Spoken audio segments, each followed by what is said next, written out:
Olá, queridos, eu sou o Padre Rodrigo Carneiro e esse é o nosso canal Atraídos pela Palavra de Deus.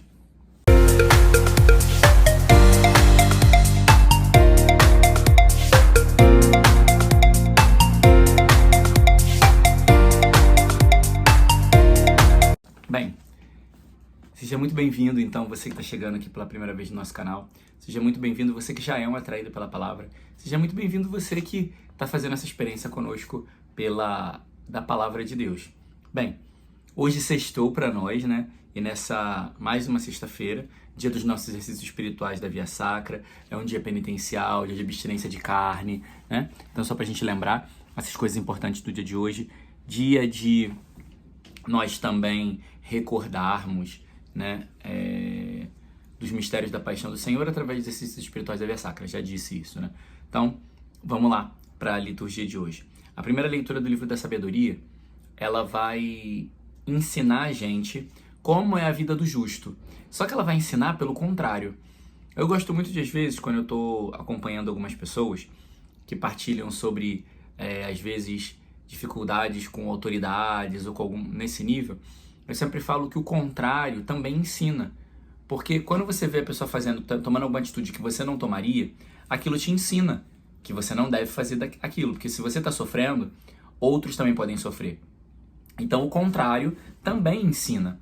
E na primeira leitura de hoje, ela vai dar várias pistas, porque o Senhor vai apresentar a vida do ímpio. Conhecendo a vida do ímpio, eu posso chegar a conhecer a vida do justo, que é aqueles que vão herdar o céu, que nós vimos na liturgia de algum dia dessa semana, que falava que os que vivem na justiça herdarão a vida eterna, o reino eterno, né? Então, a gente vai ver que os ímpios, eles não conhecem a Deus profundamente. Eles são superficiais. Às vezes os ímpios conhecem a lei, mas não a vivem, não a põem em prática, não fazem uma experiência com ela. Então, ou seja, por isso também eles tramam vingança, tramam vingança contra quem incomoda eles têm esse ímpeto de acabar com um problema e não de enfrentar. Então, ou seja, se o ímpio não conhece a Deus profundamente, o justo precisa ser aquele que conhece a Deus profundamente. Se o ímpio trama vingança porque ele quer acabar com o problema, o justo é aquele que enfrenta os problemas. O justo é aquele que perdoa. O justo é aquele que encontra uma solução que não seja a destruição, que não seja o fim, que não seja a vingança. A leitura também vai dizer que o ímpio, ele não suporta aquele que é diferente. Porque ele quer tudo da sua própria forma. E ainda, mesmo que seja mal, por exemplo, ele quer que tudo seja do seu jeito, mesmo que faça mal para alguém, para ele pouco importa. O que importa é o que ele pensa, é ele estar satisfeito, é a sua satisfação, o seu prazer. Então o justo é aquele que suporta os outros, como São Paulo vai dizer, suportai-vos uns aos outros. O justo é aquele que suporta os outros. Ah, mas é muito difícil. Mas amar é sacrifício, amar é doação, amar é doer. Então, também é aquele que não quer as coisas da sua forma, mas preza pelo bem comum. O ímpio quer tudo da sua maneira, mesmo que seja mal. O justo procura o bem comum. Então, quando a gente procura o bem comum, ou seja, às vezes na família, em casa, o marido quer uma coisa, e aí começa uma briga porque o marido quer uma coisa e a esposa outra. Tá, mas essa briga é porque um quer uma coisa e outro quer outra, mas porque é o melhor para a família, ou porque cada um só quer se impor e dizer que é ele que deu a resposta? Porque muitas vezes o que acontece nas famílias é isso. O marido briga com a esposa porque quer que seja do jeito dele, para ele poder dizer que ele é o melhor e ele sabe. A esposa, em contrapartida, quer que seja do jeito dela porque ela que conhece tudo, ela que tem a responsabilidade. Mas e onde está o bem comum, o melhor para a família? Porque talvez, se os dois pararem para conversar e não forem egoístas, egocêntricos, e pararem para conversar, talvez vão perceber que os dois podem estar errados. E existe uma outra opção que vai ser muito melhor para a família. Ou às vezes um tá certo e o outro tá errado e alguém precisa ceder. O amor também cede. O amor se sacrifica pelo outro, que foi o que Jesus fez e ensina para cada um de nós. O justo por excelência, né? Também, o ímpio sempre quer colocar o outro à prova. Sempre quer tramar armadilhas pro outro, para poder dizer, tá vendo, eu sabia que não era isso tudo, tá vendo, eu já sabia que não era assim. Então, o ímpio, ele trama armadilhas para poder sustentar os seus questionamentos, as suas situações. O justo, em contrapartida, ajuda o outro. O justo, em contrapartida, se alegra com a vitória do outro, porque o ímpio, ele não tem a capacidade de se alegrar com o que o outro está vivendo. Agora, o justo se alegra com a vitória do outro. Também nós vamos ver que o ímpio, ele é cego, obstinado, ele pouco se preocupa com os outros. Então, ou seja, o justo é aquele que está atento às necessidades do outro. O justo é aquele que se preocupa com o outro. O justo é aquele que está atento aos irmãos, à comunidade, à vida, está atento às coisas que acontecem ao seu redor. Também, o ímpio, ele sempre quer o agora. Então ele busca uma satisfação, uma recompensa, um privilégio, um prestígio para o agora. O justo tudo faz em favor do céu. O justo tudo faz pensando na eternidade. Então o justo, ele não está preocupado se agora ele vai sofrer ou se agora não vão compreendê-lo. Porque isso é um problema nosso também. Muitas vezes a gente quer que as pessoas nos compreendam. A gente quer que as pessoas nos aceitem. A gente quer que as pessoas nos validem.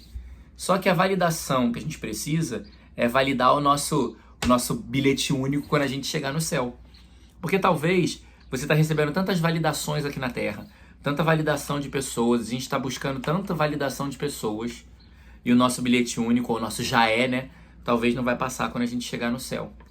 Então a gente tem que se preocupar com isso. Talvez eu não vou viver e não vou receber recompensas nessa vida, mas a minha recompensa vai ser na eternidade. Que essa é a que vale a pena. Essa que tem que ser a mais buscada e a que vai valer a pena. A recompensa no céu. O Evangelho, ele vai falar de Jesus, né, que sobe escondido para a festa, porque ele ainda não era a sua hora. Então agora a gente vai começar a ver essa teologia de João da hora, né, que Jesus está falando dessa hora desde lá das bodas de Caná. No início, João 2, ele já vai falar dessa hora. Mulher, não chegou a minha hora. A hora de Jesus é a cruz. Então, Jesus está falando, mas ele já se expôs bastante. Mas agora que está quase na hora, mas ainda não é a hora, ele já está indo escondido para Jerusalém. Por quê? Para não antecipar as coisas. Porque muitas vezes, em Deus, vamos voltar, em Deus sempre existe uma hora oportuna. Sempre existe um momento. Só que muitas vezes a gente não sabe respeitar esse momento e acaba atropelando as coisas e prejudicando. Então é sempre bom e importante parar em Deus, escutar de Deus qual é o momento para fazer, qual é o momento para falar, qual é o momento para tomar decisão, qual é o momento para dar um passo. Porque a nossa vida não é uma vida impulsiva. E eu tô falando isso daqui muito para mim, né? Sim, eu sou muito impulsivo. E a nossa vida, as decisões não podem ser tomadas só no impulso, né? Eu preciso ter a coragem de me colocar diante de Deus para pensar, para tomar uma decisão, não pelo meu impulso, não no calor do momento, não naquilo que eu acho que deve ser feito, mas tomar a decisão segundo o ditame de Deus, segundo o impulso de Deus, segundo aquilo que Deus está propondo para cada um de nós. Então, Jesus ele sempre respeitava essa hora, por isso ele está indo escondido agora para Jerusalém. E outra coisa importante é que Jesus sempre dividia opiniões. Uns acreditavam, outros não. Uns aceitavam, outros não. Outros acolhiam, uns acolhiam, outros não. Para mostrar pra gente que a gente não precisa carregar esse peso de que tem que agradar a todos. A gente tem que fazer o que tem que ser feito.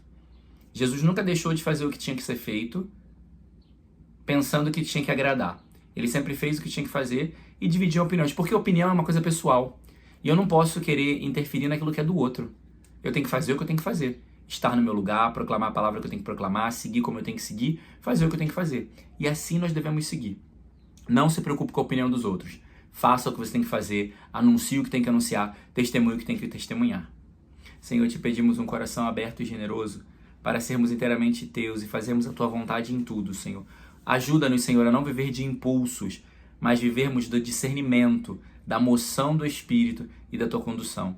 E que também a palavra e a opinião dos outros não nos importem, Senhor. Que a nossa busca seja pela recompensa eterna e não por aquilo que passa.